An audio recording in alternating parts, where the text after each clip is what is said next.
How much can you eat, fat cow? My daughter's son-in-law mocked right at the wedding table. All the guests froze, hearing what I answered him. And before we continue, please write what country you are from and how old you are. Enjoy listening. Galina Petrovna woke up before the alarm clock. The room was dark, only a strip of light from the lantern was breaking through the curtain. She lay for a while, listening to the clock on the wall ticking quietly, and tried to understand why her heart was squeezing so strangely. Then she remembered, today is the wedding. Larochka's wedding. This thought made her feel both warm and anxious at once. She should be happy, but inside she was still restless. Apparently, a mother's heart feels what her head does not yet want to admit. Galina slowly got up. Her joints ached, her back reminded her of itself, but she straightened her shoulders with a habitual movement. Outside the window, the yard was getting light, the trees, the old swing on which Lyra once rode, and then teenagers drew hearts on them. There was no snow, it was spring. The wet asphalt glistened after the night's rain. Somewhere in the next building a door slammed. Someone was heading off to work. Galina Petrovna slowly stirred her tea. She added a little more sugar than usual. Okay, today. Her thoughts returned to her daughter.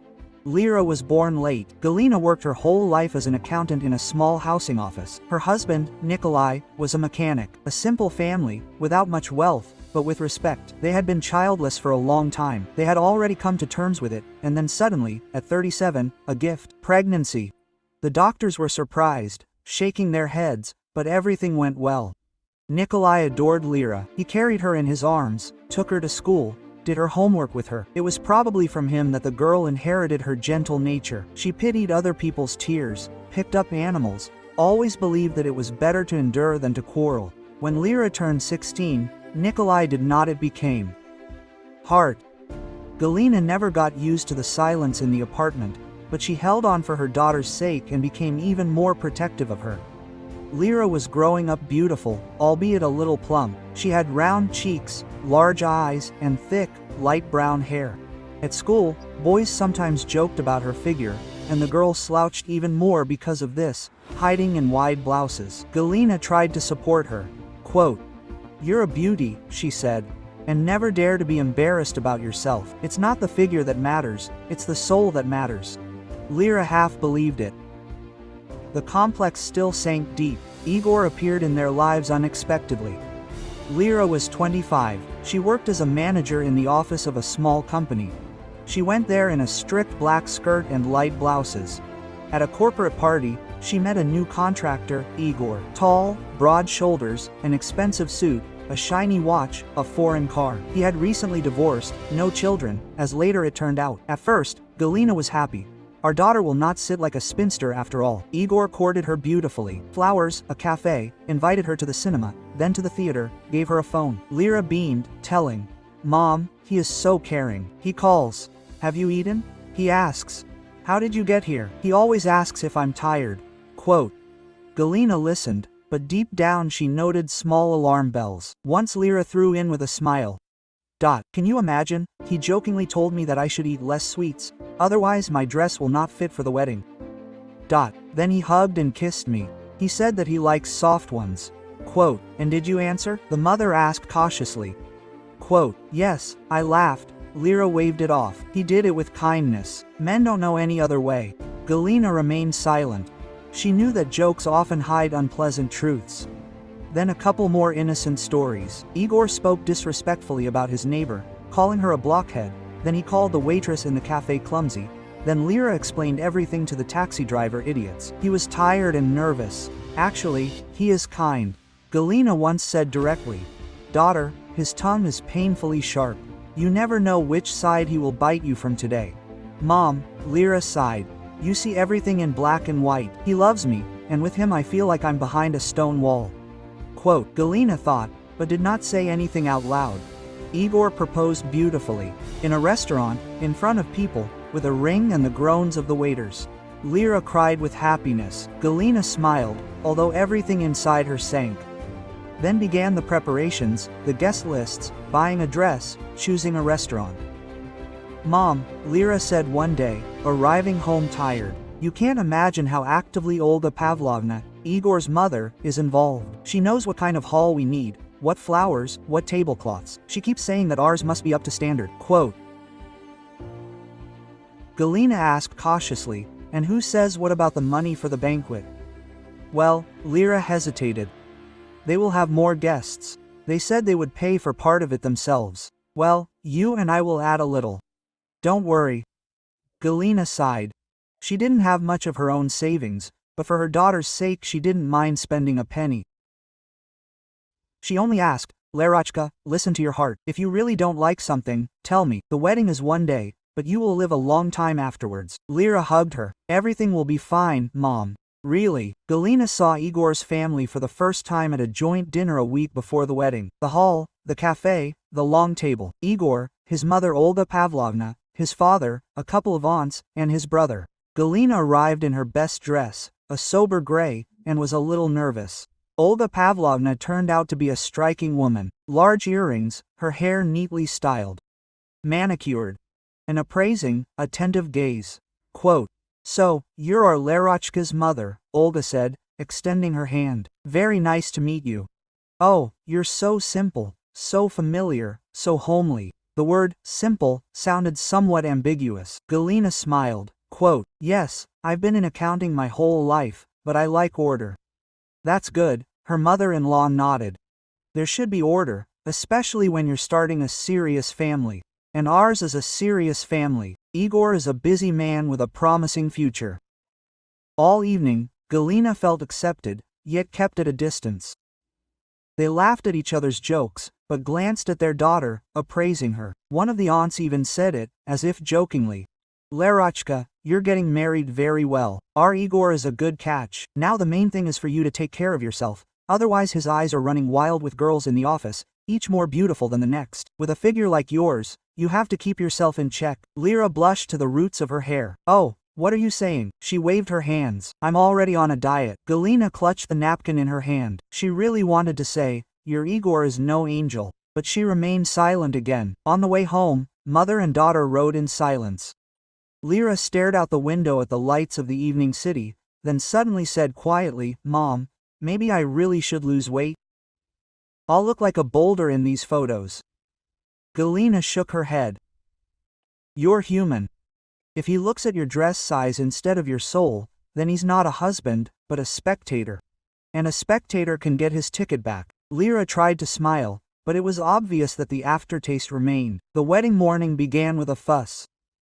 A hairdresser, a makeup artist, a photographer who kept saying, turn around like this, and now smile. Cars kept arriving at Galina's apartment, delivering a cake, flowers, and some boxes. Neighbors peered out of their doors, congratulating and waving. It all seemed like the usual pre-wedding bustle, but Galina couldn't shake the feeling that something unsettling was hiding behind this tinsel. She caught a smiling expression on Lyra's face, then suddenly a look of weariness. When the makeup artist and photographer went out for a smoke, Galina sat down next to her daughter on the sofa. Quote, Larochka, she said quietly, I understand that today is an important day, but if suddenly fear appears in your heart, not about your dress and hair, but about something downright wrong, you tell me, even if we're already going to the Zach's, it's not too late. Lyra looked her in the eyes. Mom, she whispered, I'm scared. But I think it's normal. All brides are scared. Yes, Galina nodded. They are, but there's fear from joy, and there's fear from trouble. You know the difference. The daughter sighed. I'm afraid of losing him if I change my mind now, and I'm afraid to marry him if I have doubts about something. Galina raised her hand and stroked her hair. A living person always has doubts. Okay, let's go. We'll see how it goes. I'm here. The registration went like everyone else's. The hall, the smiling registrar, the solemn music. Do you agree? Yes, I agree. Yes, I agree. The wedding rings almost fell off, the witnesses caught them. The photographer took pictures, the relatives clapped, the flashes of their phones flashed. Galina looked at Lyra and tried to understand if she was happy at that moment. The girl smiled, but somehow tensely. Igor held her hand tightly, sometimes too tightly, as if he was afraid that she would run away. Quote, "Smile normally," he whispered to her when they were being photographed by the arch. "What are you doing, like at a funeral?" "I'm just worried," Lyra exhaled. "She's worried," he hissed. "At least try not to ruin my celebration." The phrase was quiet, but Galina heard it. Her heart sank. The restaurant really was beautiful. High ceilings, large windows, white tablecloths, fresh flowers in vases. Crystal chandeliers glowed from the ceiling, and live music played. A tall wedding cake, decorated with figurines of the bride and groom, already stood in a separate corner. Igor's side occupied most of the room. Relatives, friends, colleagues. From Lyra's side, several neighbors, a couple of girlfriends, an office colleague, and Nikolai's cousin, who had come specially from out of town. The rest of the space was filled with people Galina was seeing for the first time. A host in a bright jacket, holding a microphone, loudly announced, "Let's welcome our newlyweds. We greet you with loud applause." The guests applauded, the newlyweds entered, the music began to play. Everything was just like they show on TV. One toast, then another, laughter, jokes, contests. Galina was sitting in her place next to Olga Pavlovna. She smiled reservedly, thanked for the congratulations, raised her glass, but hardly drank. Her head was already heavy. She noticed that Olga Pavlovna was watching her daughter's every move very carefully. As soon as she said something, her mother-in-law already smiled crookedly. As soon as she turned the wrong way, note. "Larochka," Olga said casually, leaning over. "Don't lean so much towards the plate. Crane your neck. We have photographers. The face gets lost." "Yes, good," Lyra whispered. Igor behaved like the host of the party, laughed louder than anyone, clinked glasses with everyone.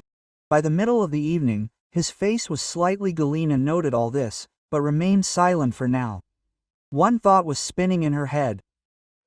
Just get through the evening peacefully, and then we'll see. When the main course was served, the guests were a little tired of the toasts and conversation. A platter of potatoes, meat, fish, and vegetables was placed on the table. The aroma spread throughout the room, and people reached for forks. Lyra carefully placed a couple of small potatoes, a little fish, and a spoonful of salad on her plate. She always ate little in public, especially when she felt someone's eyes on her. And then, completely unexpectedly, Igor, who was sitting next to her, leaned toward her and said loudly for the entire table to hear, "How much can you eat, fat cow?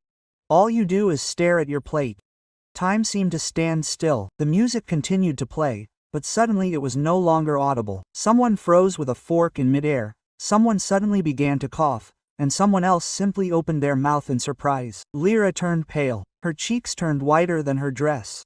Her eyes widened, her hand trembled, and her fork clanged against her plate. She tried to say something, but her lips wouldn't obey. Next to her, Olga Pavlovna chuckled. "Oh, that Igor always jokes." But the realization that it sounded too rude flashed in her eyes too. One of the guests quietly muttered, "Well, this is too much." At that moment, Adelina Petrovna felt everything inside her turn over. She wasn't ashamed. She wasn't afraid. It was as if a large, smooth force had suddenly turned on, one that couldn't be disobeyed. She slowly rose from her seat. The chair lightly brushed the floor, producing a soft creak. Everyone seemed to hear the sound. Galina straightened up, adjusted her scarf, and looked at Igor. He, already slightly tipsy, was smiling crookedly, perhaps expecting her to say, "Oh, come on, you joker, and everyone will go away." But Galina wasn't looking at him. First, she looked at Lyra, at her daughter's eyes, full of pain and shame, and only then turned to Igor. Her voice was not loud but clear, and the room went completely silent. Quote, "Igor," she said, "I am a peaceful woman. I am used to enduring and ignoring many things. I kept quiet when you called me a simpleton at a meeting 3 weeks ago. I kept quiet when your aunt said today that my daughter was lucky to be taken into such a rich family. I kept quiet when you hissed at Lyra during the day for smiling incorrectly." She paused. "But now you called my daughter a fat cow in front of all the guests. On her own wedding day." Some guests looked down. One of Lyra's friends clutched her napkin. Igor tried to smile. What are you talking about, Galina Petrovna? I'm just joking. That's how it's done in our company. Everything's fine. Galina tilted her head slightly. Jokes can be different, she replied. You're an adult, you should understand that.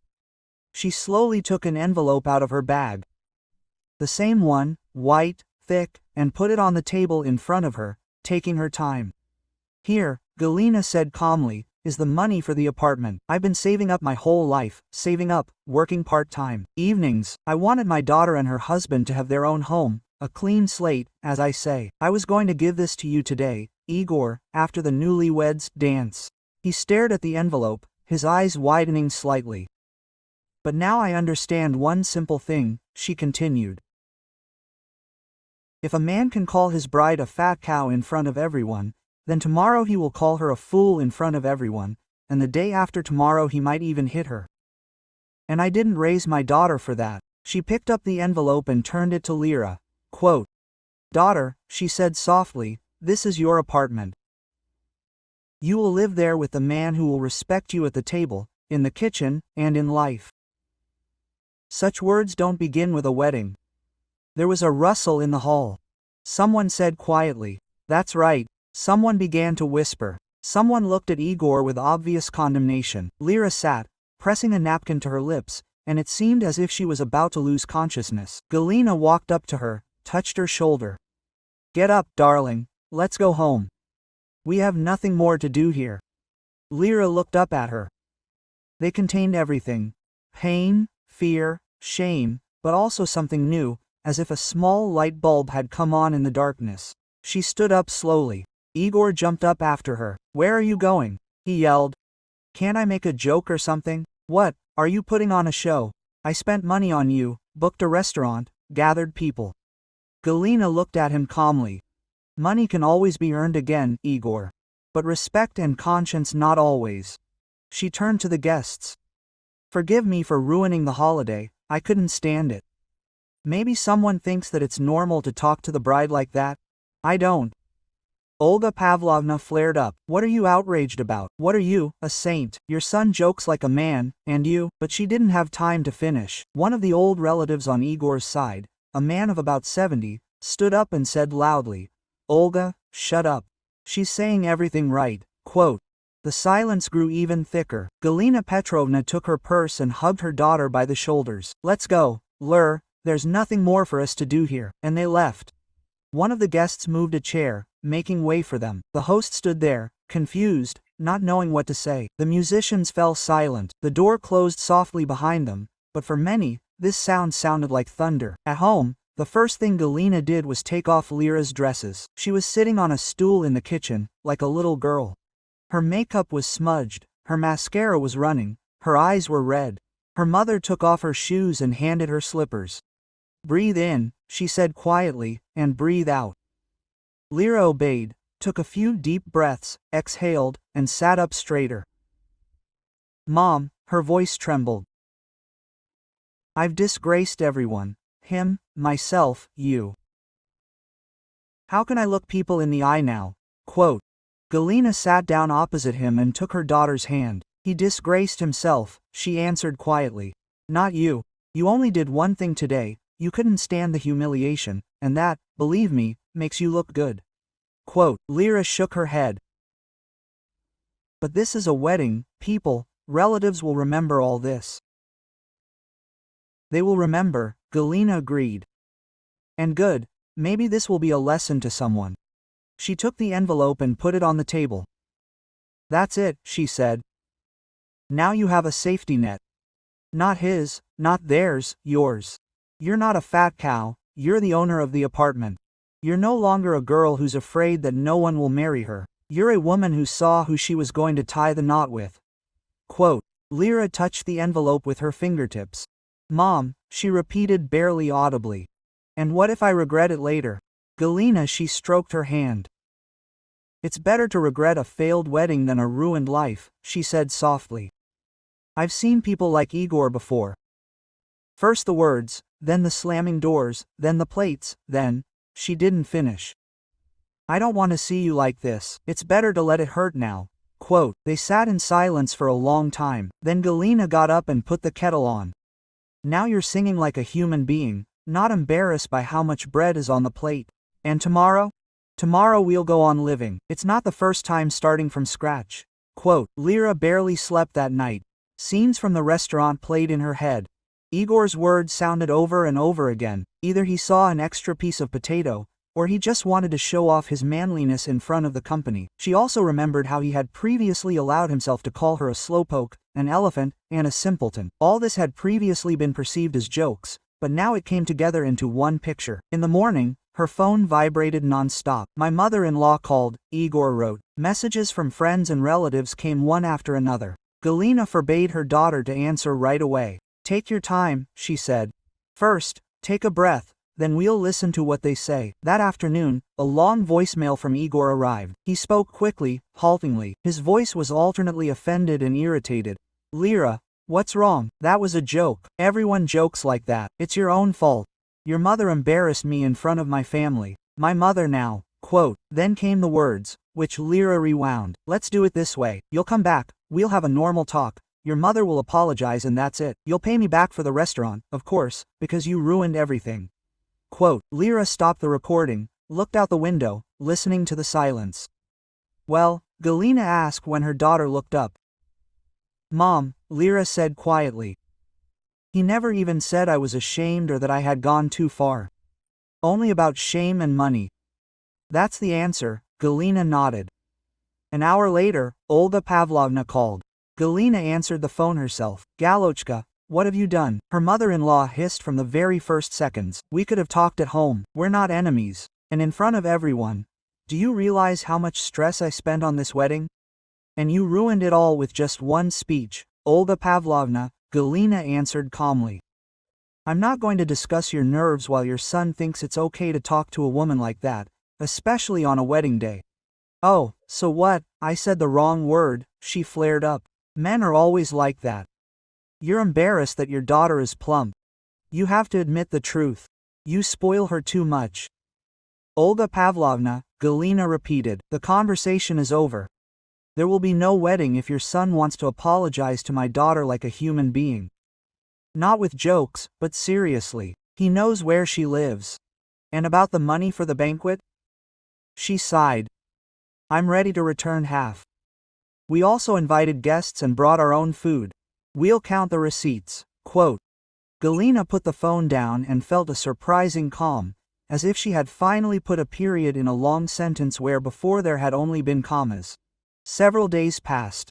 The noise around the story gradually died down. Some people condemned Lyra's friend, some supported her. Galina, meanwhile, actually met Igor once in a cafe in front of people. They calmly divided the expenses. She gave her half for banquet. He didn't accept a single word about an apology. About his love for Clara, he didn't say anything, only dumped her once.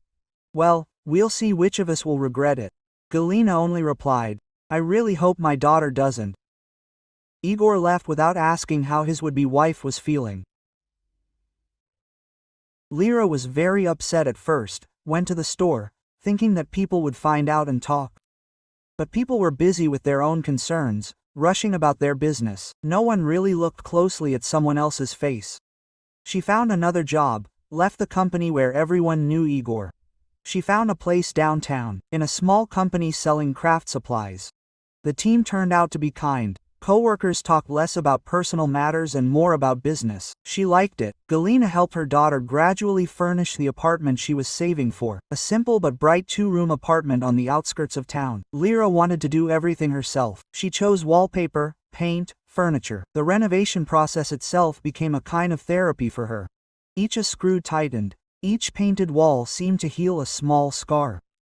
Sometimes in the evenings, she and her mother would sit in the kitchen of the new apartment, drink tea and talk. Mom, Lyra said, looking at the tiles they were choosing together. You know, I look at a lot of things completely differently now. It used to seem like the most important thing was to get married, no matter what, to anyone, just to not be alone.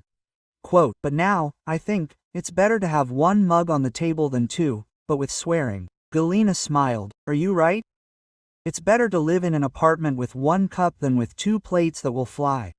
Lyra was in no hurry to arrange her personal life again. She was more drawn to taking care of herself. She went swimming, signed up for a course to improve her qualifications, and began to walk in the park in the evenings. She no longer treated excess weight hysterically.